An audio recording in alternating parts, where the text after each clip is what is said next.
আসসালামু আলাইকুম। এইচএসসি 24 ব্যাচের টেস্ট পেপার সলভের আরও একটি ক্লাসে আপনাদের স্বাগতম।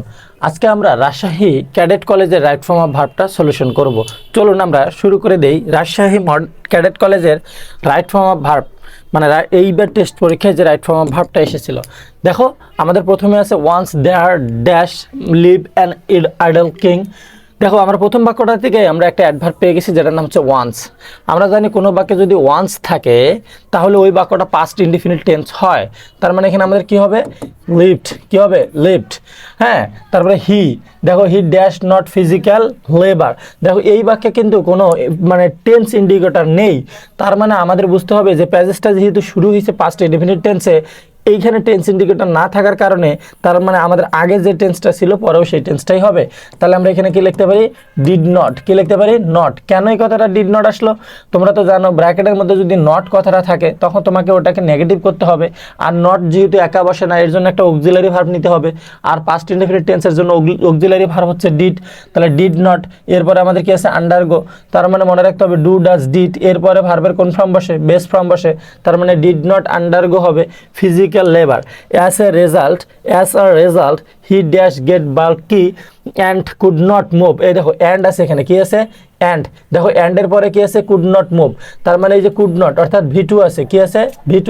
তার মানে and এর আগেও কি হবে, V2। তার মানে এখানে আমাদের কি হবে, got হবে। কি হবে, got। he got bulky and could not move from the place to another, one place to another। Okay, he dash call in a doctor. তাহলে দেখো এখানেও আমাদের কোনো টেন্স ইন্ডিকেটর নাই।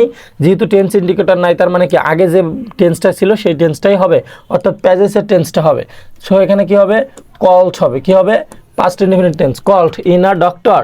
দ্য ডক্টর, দেখো the doctor dash be clever and wise. দেখো তাহলে ডক্টরটা কি ছিল, চালাক ছিল। তাহলে কি এখানে বি ভার্ব থাকার কারণে পাস্ট ইনডিফিনিট টেন্স ওয়াস হবে। হ্যাঁ, হি ডিড নট। দেখো এই যেখানে কি আছে, ডিড নট। ডিড নট আমি একটু আগে বলছি ডু ডাজ ডিড যদি কোনো বাক্যে থাকে তাহলে এরপরে ভার্বের প্রেজেন্ট ফর্ম বা বেস ফর্ম হয়। তাহলে এখানে আমাদের কি হবে, প্রেসক্রাইবস হবে। তারপরে any medicine for the king, he asked the king to buy a club and. এই দেখো অ্যান্ড আছে না, এখানে অ্যান্ড আছে। কি আছে, অ্যান্ড আছে। তার মানে কি আমাদের যেহেতু এখানে অ্যান্ড আছে, এর আগেরটা কনস্ট্যান্ট ছিল পাস্ট ইনডিফিনিট, তাহলে অ্যান্ডের পরেও কি হবে, পাস্ট ইনডিফিনিট হবে। কি হবে, moved in the air till his hands. Till his hands, এখানে কি হবে, গট। এখানে কি হবে, গট মোস্টেন্ট। তারপর the king started. The king started. দেখো ড্যাশ, খুব মনোযোগ দিয়ে দেখো, একটা বাক্যে আমাদের একটা বাক্যে যখন দুইটা ভার্ব থাকবে, আমি যদি এটা ক্লিয়ার করে দেই, যেমন দেখো আমি যদি এটা ক্লিয়ার করি তোমাকে, দেখো I saw him dash, bracket আছে go to school. Go to school. দেখো আমাদের যদি একটা বাক্যে দুইটা ভার্ব থাকে তাহলে প্রথম ভার্বটা হয় টেন্স অনুসারে, পরের ভার্বটা হয় নন ফাইনাইট ভার্ব। আর পরের ভার্বটা কি হয়, নন ফাইনাইট ভার্ব। তাহলে নন ফাইনাইট ভার্ব তুমি কিভাবে করতে পারো, ভার্বের সাথে আইএনজি যুক্ত করে করতে পারো, অথবা টু প্লাস ভার্বের বেস ফর্ম দিয়ে করতে পারো, অথবা V3 দিয়ে করতে পারো। এখন আমি যদি আরেকটা বাক্য লিখি, যেমন দেখো he came here. He came here dash, bracket আছে মিট, ব্র্যাকেট আছে কি, meet with me. Meet with me. খুব মনোযোগ দিয়ে দেখো, আমাদের দেখো এই বাক্য দুটাতে দুইটা করে ভার্ব আছে। প্রথম ভার্বটা আমি টেন্স অনুসারে করেছি, দ্বিতীয় ভার্বটাকে আমাকে নন ফাইনাইট ভার্ব করতে হবে। তো প্রথম ভার্বটাকে আমি এখানে গোয়িং করলাম। কি করলাম, গোয়িং করলাম। পরের ভার্বটাকে টু মিট করলাম। কেন আমি টু দিলাম আর কেন আমি গোয়িং দিলাম, খুব ইজিলি মনে রাখার জন্য এই যে আমাদের প্রথম ভার্বটা যে আছে, এই প্রথম ভার্বটাকে শুধুমাত্র জিজ্ঞাসা করবা কেম মানে কি, এসেছিল। তাহলে কি জন্য এসেছিল, কি জন্য এসেছিল, আমার সঙ্গে দেখা করার জন্য। তাহলে কেন বা কি জন্য দ্বারা কোশ্চেন করে, প্রথম ভার্বটাকে কেন বা কি জন্য দ্বারা কোশ্চেন করে যদি উত্তর পাওয়া যায় তাহলে হবে টু প্লাস ভার্বের বেস ফর্ম। আর দেখো আমি তাকে দেখেছিলাম, কি জন্য দেখেছিলাম, কেন দেখেছিলাম, উত্তর কিন্তু নাই। আর উত্তর না থাকলে আমরা দিব ভার্বের সাথে আইএনজি। কথাটা কি বুঝতে পারছো? হ্যাঁ, তাহলে আমরা দেখি কোশ্চেনটাতে চলে যাই। কোশ্চেনটাকে দেওয়া ছিল কি, দেখো এই দেখো দ্য কিং স্টার্টেড, প্রথম ভার্বটা টেন্স অনুসারে, তাহলে পরের ভার্বটার সাথে কি যুক্ত হবে, আইএনজি যুক্ত হবে। ওকে, হ্যাঁ, কেন স্টার্টেড করেছিল, উত্তর নাই। কি জন্য স্টার্টেড করেছিল, উত্তর নাই। দাস দ্য কিং রিলিভড আছে অফ দিস হিজ প্রবলেম। আচ্ছা দেখো যদিও কি দ্য কিং রিলিভ, এখানে আছে কি রিলিভ।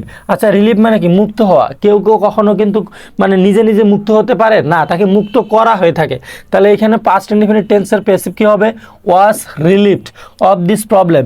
দ্য স্টোরি, দেখো এখন দ্য স্টোরি ড্যাশ, এই দেখো ইফ মানে আমাদের এখানে কি আছে, কনজাংশন আছে, সাবঅর্ডিনেট কনজাংশনের পরে যেহেতু প্রেজেন্ট টেন্স আছে, তার মানে আগেও কি হবে, প্রেজেন্ট ইনডিফিনিট টেন্সই হবে। দ্য স্টোরি টিচেস, তাহলে এখানে কি হবে, teaches us, teaches us. Teaches কেন হলো, story third person singular number, এই জন্য টিচেস হলো। টিচেস আস ফ্রম, দেখো এটা ফ্রমটা প্রিপোজিশন, তো মনে রাখতে হবে প্রিপোজিশনের পরে প্রিপোজিশনের পরে যদি ভার্ব আসে, সেই ভার্বটার সাথে কি যুক্ত হয়, আইএনজি যুক্ত হয়ে সেটা হয়ে যায় জেরান্ট। কি হয়ে যায়, জেরান্ট, মনে রাখবা প্রিপোজিশনের পরে যদি ভার্ব আসে সেই ভার্বটার সাথে কি যুক্ত হয়, আইএনজি, আইএনজি যুক্ত হয়ে কি হয়, জেরান্ট হয়ে যায়। তাহলে ফ্রম আছে, তার মানে এখানে ভার্বটার সাথে আইএনজি যুক্ত হবে। Ourselves in doing physical labour we dash, এ মাসে কি এফেক্ট। তাহলে দেখো তো যদি আমরা ফিজিক্যাল লেবার না করি তাহলে কি আমরা আক্রান্ত হতে পারি বা আক্রান্ত হব, তাহলে কি আমরা নিজে নিজে কেউ কখনো আক্রান্ত হই না, আক্রান্ত হই না, যেহেতু ফিউচার ইনডিফিনিট টেন্স হবে এই জন্য এখানে হবে উইল বা শ্যাল বি এফেক্টেড, উইল বা shall be affected by disease easily.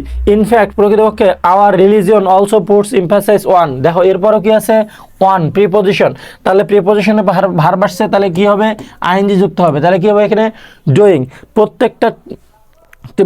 প্রত্যেকটা ক্যাডেট কলেজ এবং গুরুত্বপূর্ণ কলেজগুলোর টেস্ট পেপারে যে কোশ্চেনগুলো ছিল সেগুলো সলভ করে নেওয়ার জন্য আমাদের ইউটিউব চ্যানেলটাকে সাবস্ক্রাইব করে রাখো।